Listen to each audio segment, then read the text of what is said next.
Breaking news, Happy New Year to those of you on the East Coast, and a Happy New Year to the Georgia Bulldogs as they rally to win it 42-41, outscoring Ohio State 18-3 in the fourth quarter. They were down by 14 to start the final quarter of the Peach Bowl. Ohio State had a chance to win it on a 50-yard field goal. It wasn't even close from Noah Ruggles, who was good from 25 and 48 earlier in the game.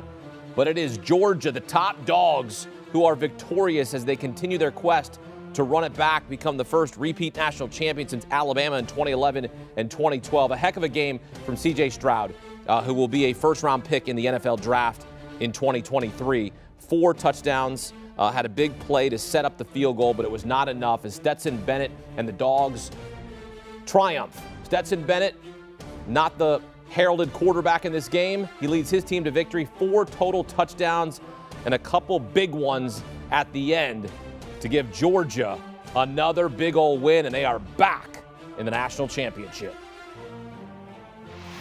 Geico, 15 minutes could save you 15% or more on car insurance. Visit geico.com to see how much you could save. Here we are. Welcome in former Louisiana running back Emory Hunt. Are you kidding me right now? Emory, come on, man. You know I'm a Buckeyes fan. That was a bonkers game. From a college football standpoint, that was wild. From an Ohio State fan standpoint, it kind of sucked. But for Georgia, now they get a chance to run it back. What did you see in that final quarter from Stetson Bennett to be able to get them the lead? You saw the resolve of a guy that has played a lot of football, a lot of meaningful football, and he was able to stay locked in and march his football team down the field and get the much-needed points. The score, made some tight window throws. Excellent throw in the corner of the end zone for the touchdown. He wasn't rattled at all. And when you're not rattled, when the game is on the line, those are the type of plays that say, hey, that's the type of quarterback I want leading my football team. That's the guy that I can trust on Sundays to help steer my ship down the field. Because what he did this game, coming back and also driving them down the length of the field to get the game-winning points, tip your hat to Stetson. See what I did there. But this is a guy that definitely got the job done this evening. Yeah, I mean, the big throw to Arian Smith for 76 yards, and then they get the ball back after a field goal, and then they find Adonai Mitchell, the back of the end zone, to give them the lead. I mean, look, people have counted out Stetson Bennett his entire career, and he continues to deliver in the big games, and now has the Dogs back in the national championship. All right, as for C.J. Stroud, look, I don't know what more you could ask for the kid. I mean, 4 touchdowns. He's a projected first-round pick. He really proved that he could come back and be the quarterback that we expected. The Heisman finalist, he threw 2 picks in the Michigan game, didn't look great. His decision-making wasn't great. In this game, it was a completely different quarterback. What'd you see from C.J. Stroud as, unfortunately, the Buckeyes come up short? Not only did he show that he has all the requisite passing skills that you want to see from a Sunday passer, he was also their leading rusher. And his legs were the biggest story of this ball game. How many times he bought time in the pocket, how often he was able to scramble out and make plays with his legs, picking up first downs. You talked about him getting down the field to put them in position to kick the game-winning field goal. And I just like the fact that he answered a ton of questions. I love seeing the narrative shift online during the game, because it goes from, well, we know C.J. Stroud can't evade pressure, to he needs to be the number 1 overall pick. Well, doggone, just a couple of hours ago, it was Bryce Young should have been the first overall pick. He's a lockdown guy for that number 1 overall spot. Now C.J. Stroud is into that conversation. But for me, I felt like, because this is a guy that was so locked in, was so hell-bent on winning this game for Ohio State, I felt like Ryan Day got conservative on that last drive. You got helped out by cramping, by injuries from Georgia. You didn't even have to use your timeouts, because Georgia had players that were injured, so you could have still been aggressive to push the ball even further closer for a field goal, or even go to the end zone. I felt like he kind of played for the field goal, and we saw how that ended up for the Buckeyes. Well, another critical moment and another critical storyline is the fact that Marvin Harrison Jr. got injured at the end of the third quarter on a play at the back of the end zone. It was initially thought it was targeting on Javon Bullard. Instead, it was not ruled targeting, but it knocked Marvin Harrison Jr. out of this game, and Georgia had no answer for him for the first 3 quarters. He had 2 touchdown catches and over 100 yards at halftime, and there was no answer for Marvin Harrison Jr. from the Dogs' perspective, and they didn't have him in the fourth quarter. How did that impact the Buckeyes not having their number 1 receiver? I don't think it impacted them as much because we saw a lot of other guys making plays. Guys were able to step up, next man up mentality for Ohio State. This receiving core did it. Guys were helping out in the backfield, running the football because they really couldn't do it with their standard tailbacks that we know they were banged up coming in.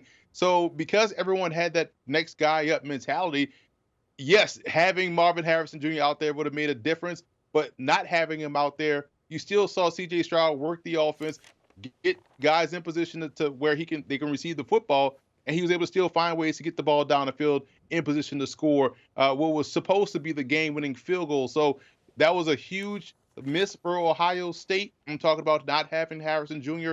in the second half, but I mean, you practically won this game or was going to win this game on the strength of C.J. Stroud because you didn't have a running game to speak of, and you were out your big-time receiver. So I thought he did a fantastic job considering the circumstance. All right, so what do you make of the way that Ryan Day coached in this game? They're up by 14 to start the fourth quarter, and then they get outscored 18-3 in the fourth quarter.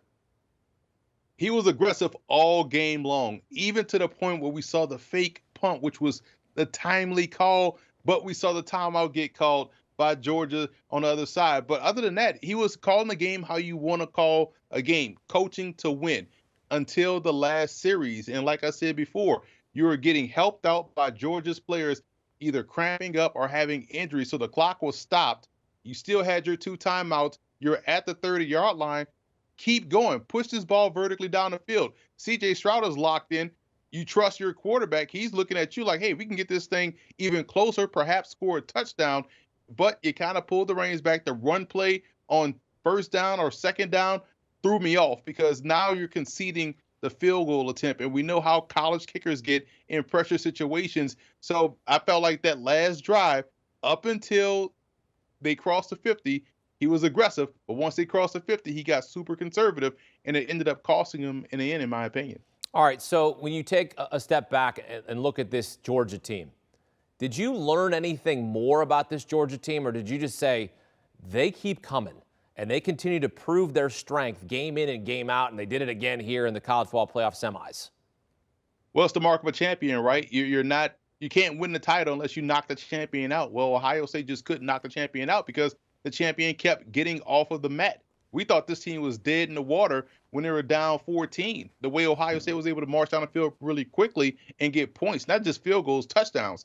But Georgia fought back. They found a way to make a way. Their run game was stalled in the second half. They were running the football rather well in the first half, but so just like we talked about C.J. Stroud putting his team on his back, Stetson Bennett did so with the passing game. McConkey made a huge catch on the 2-point conversion. We saw the first down by their tight end, Brock Bowers, to help keep a drive alive. So this team just kept finding ways, and their big players found a way to make plays in the most crucial parts of this contest. So you learned that this is the resolve of a champion. This is why they're now back in the national title game with a chance to go back-to-back. Well, we talk about the transfer portal all the time.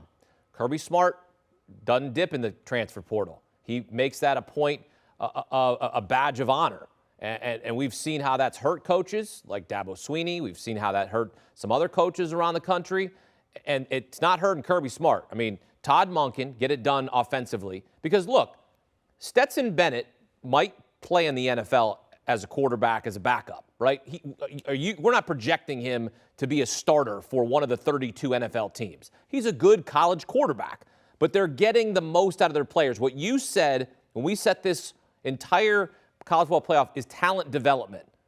And Kirby Smart is one of the best at developing talent because you take a look, and look, they've got some really good guys. They got Jalen Carter. They got some guys that are going to be draft picks again. They lost 15 to the draft last year, which makes it incredible that they're even back here in this position. But what does it say about Kirby Smart, the way he's able to get the most out of these guys? It says a lot, man, because when you are able to develop talent, you also in the same way empower talent. And nothing is better for an athlete than to have the coach believe in you because, hey, I'm putting you out there, so I believe you can make this play. I know you were the third string guy. I know you were the fourth string guy, but you stuck with the program. You know what we do. You understand how we get things done. So, yeah, even though you're the fourth string, when I put you out there, that shows, hey, I have trust in what you can do. And that just empowers you to be a better player. It empowers you to look to the sideline and know hey, I'm looking dead at you to make this play. I trust that you can make this play. And that's why you see guys that step up and rise to the occasion. That's why you're able to see these reserve receivers for Georgia step up because McConkey was hurt. You saw Brock Bowers reduce himself to more so of a blocker to help protect that offensive line, being selfless. Things like that is because not only you develop the talent, you develop his talent as a blocker, but also as a receiver. But you also now empowered him to, hey, I can be out there and be a key cog to my team, to my offense, without even touching the football. So you have to tip your cap to Kirby Smart and what he's been able to do from a talent development, because we see this all the time. Guys bring in a lot of 5 stars. They bring in a lot of splashy players. Guys fizzle out and they transfer. You don't see a lot of guys transfer out of that Georgia program. Guys want to stay. They know this is a great path for them to succeed, not only professionally, but post-football life. So you have to understand this is why this whole culture for Kirby Smart is created, and it is what it is out there on the field because of what he's done with this program. Yeah, other guys stepping up, because I mentioned Jalen Carter, who's projected top 3 pick. He had 1 tackle in the game. 1. I mean, that's how good of a job that Ohio State's offensive line did against him, containing him. But then the other guys just were able to break through. I mean, they got a sack early on C.J. Stroud. Perhaps would set the tone for Georgia. It didn't, because we saw C.J. Stroud come back, throw touchdowns, get a lead, and then they just cannot hold on to the lead. So you're Ohio State, and you're up 14 going to the 4th quarter, and you're feeling pretty good, but you know the game's not over because you're going against the reigning national champs, and anything can happen. But now this is disappointment. This is a big letdown once again for Ryan Day and this program. So where do they go from here? Because you're Ryan Day, and you keep getting to this position, but you can't get over the hump, right? You're trying to get there, and you can't get there. So what is next for Ohio State? And look, we use this term a lot. They were playing with house money. They weren't supposed to be here, right? USC was supposed to be playing in this game. Instead, Ohio State got a gift. They get in. They look like they're going to win the game, and they don't. So where do you go from here if you're Ohio State with Ryan Day? I think you go back to the drawing board with Ryan Day, and I think he can tell his team this, hey, we got to this point. We were 1 point away from going to the national title game, and we were without our best receiver, multiple receivers. We got guys coming back. We were without virtually our entire running back room, and we're going to bring this offensive line back. Some pieces are going to be back. We're going to be better next year defensively.